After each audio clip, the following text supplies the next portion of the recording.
if you could give me just a high level overview of the USPTA. So we are we're formed in 1927, so we're 93 years old. And we're a nonprofit trade association of tennis teaching professionals and coaches in the United States, focused mostly, but we do have members around the world. 14,000 members, as I said. And we're about education certification. And our mission is to elevate the standards of tennis teaching coaches and tennis professionals around the United States, elevate the standards. And so being mission centric that way, what we have to really focus on, what are we doing differently to help educate our pros so that the experience that the consumer has on court with our professionals is better. If we're truly going to grow the game, we've got to make sure our pros are highly educated and have the best tools and the most knowledge so they can make sure that they can pass it on to their students.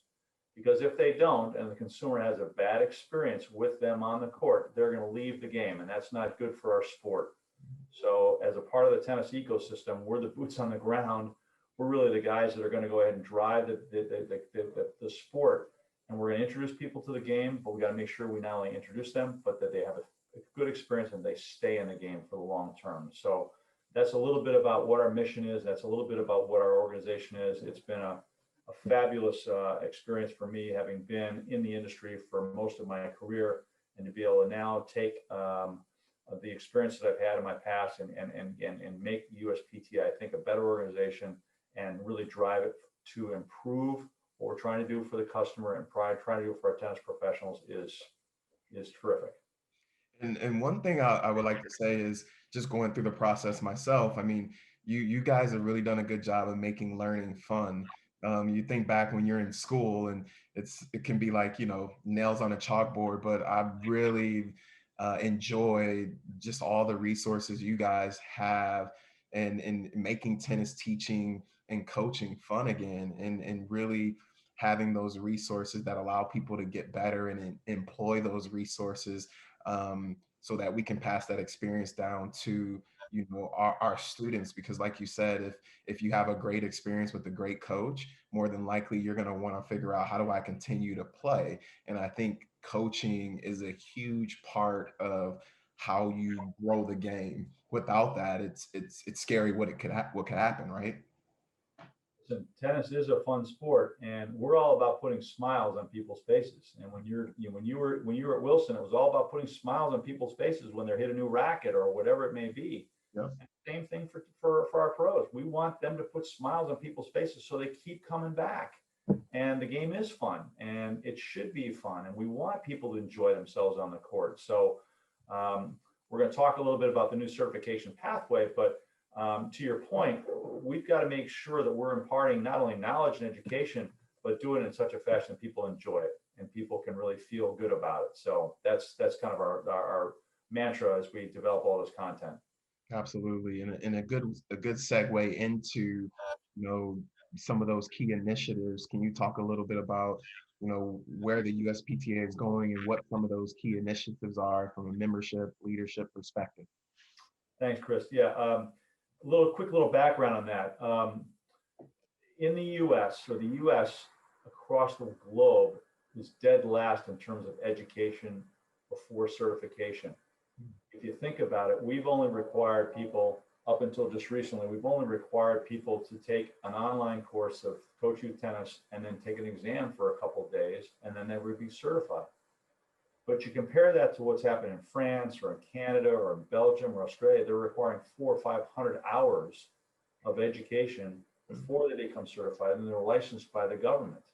So across the globe, we were dead last. And the U.S. Tennis Association said, look, if we're really going to grow the game, we've got to change that. We've got to have a paradigm shift. We've got to go ahead and make sure that we are leading the world in terms of education before certification. So we embarked on this path about 2 years ago, maybe 2.5 years ago, to truly change how we're going to go ahead and provide education before certification. So starting January the 1st, which is just a couple weeks away, and we've been building up to this, we're going to go from that 6 hours of online education of Coach U Tennis to basically 6 to 9 to 12 months of experiential learning for pros, and then also provide them 200 to 300 hours of online education before they can become certified.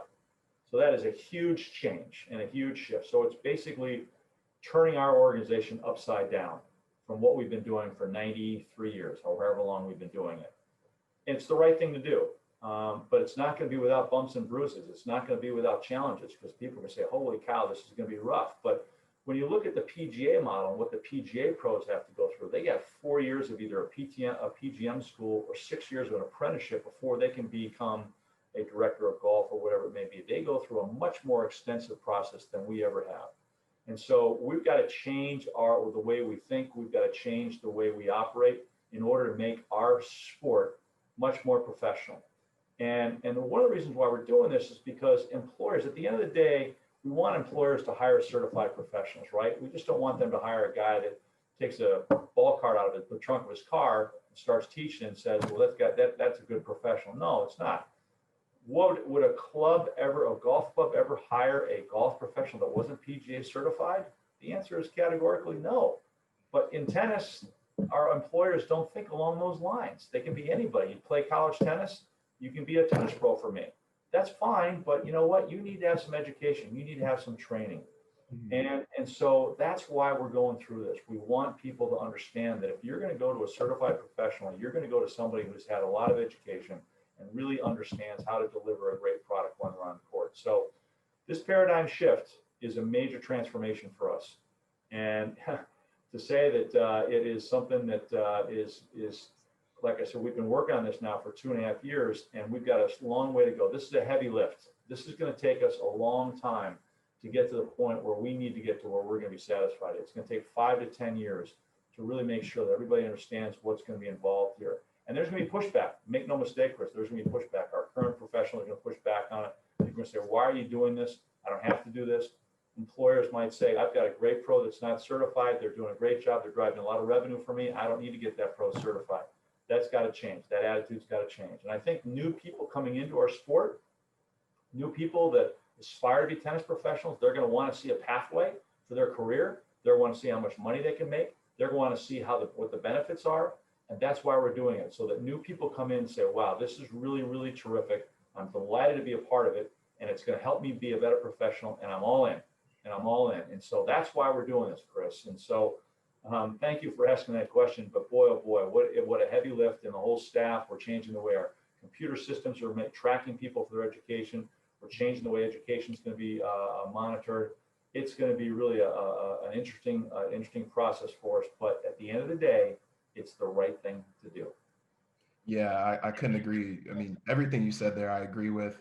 And I was telling you before we got started, I went through the 10 and under, the 10 and under class, and I played college tennis. I've coached in college, and the one thing I will say, 99% of what that class was about, I had never heard about.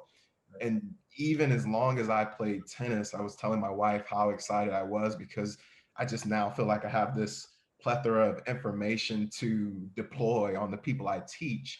And I think if people, are open to learning, and one thing about a tennis pro is saying, I don't know everything, but I'm willing to continue to learn, because that's just going to make me better. And not only is it going to make me better, it's going to give me more confidence.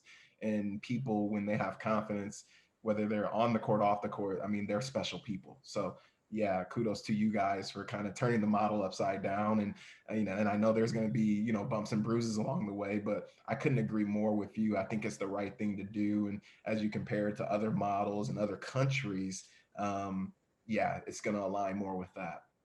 So 2 comments about that. Number one, most tennis pros that come out of college tend to teach the way they were taught, or tend to teach the way they play.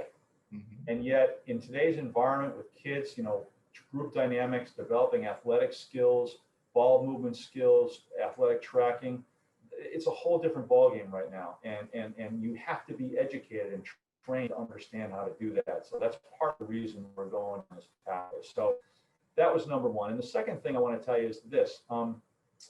We are aging out as an industry. A lot of us got into the industry back in the boom in the 60s, 70s, and 80s, and we're aging out. Our average age is 50 years old. And we're going to have a mass exodus of tennis professionals in the next 5 to 10 years, because they're going to retire. Who's going to take their places? Who's going to come in behind them? And I'm worried because even right now we have clubs saying, I need more professionals. I know I don't have enough quality professionals to come to work at my place. Help me. And as we continue to age out, and as we continue to move on, and as people retire and think about their new chapter in their life, we're going to have this massive void of qualified tennis professionals. And so we've got a heck of a job to do to try to encourage high school kids that have never thought about being a tennis professional, that have never thought about a career in tennis. How do we attract them? There are 350,000 high school tennis players. A lot of them might say, gosh, I'd love to be a tennis player. I don't know how to do it. I don't know what that pathway is going to look like.